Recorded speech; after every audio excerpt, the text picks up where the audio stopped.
Franco. Lahat naman ng ginagawa ni Franco, gusto namin eh. Siyempre yung mga pangungulit niya, normal lang sa bata yan. So yung pagiging malambing niya, pagiging friendly niya, lalo na yun. Kahit saan siya magpunta, mga bata, matanda, hindi siya nahihiyang lumapit, gano'n. So hindi siya nag-aanong mag-thank you, lagi siya nagte-thank you. So si Franco, napakabait na bata niya.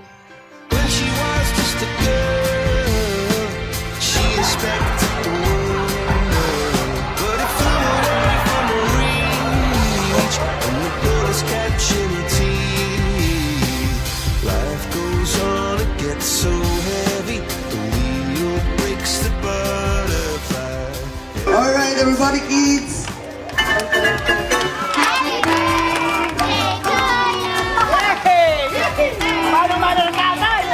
All right, louder, please.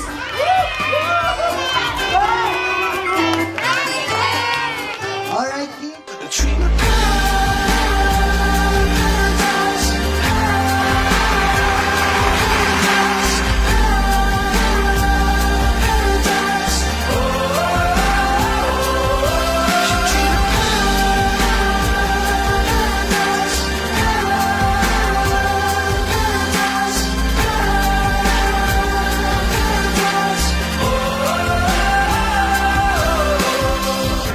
Siyempre, may hinanda sa'yo si Daddy.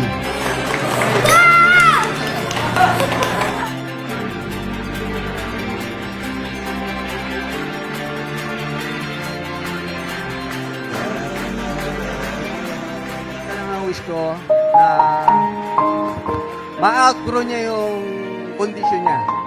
Alam naman nila yung kung ano yung kondisyon ni Franco. Ma-outgrow lang niya. Okay na sa akin yun. Franco, wish ko sana, masaya ka itong birthday mo at saka magpakabait ka palalo.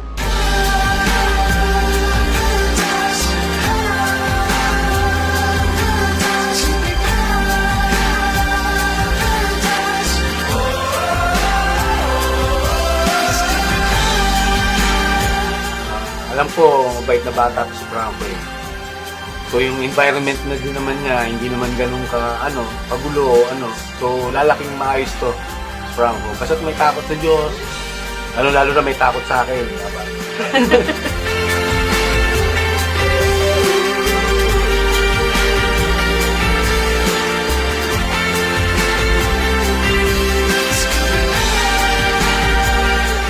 Sana anak ma-appreciate yung mga bagay-bagay na ginagawa namin.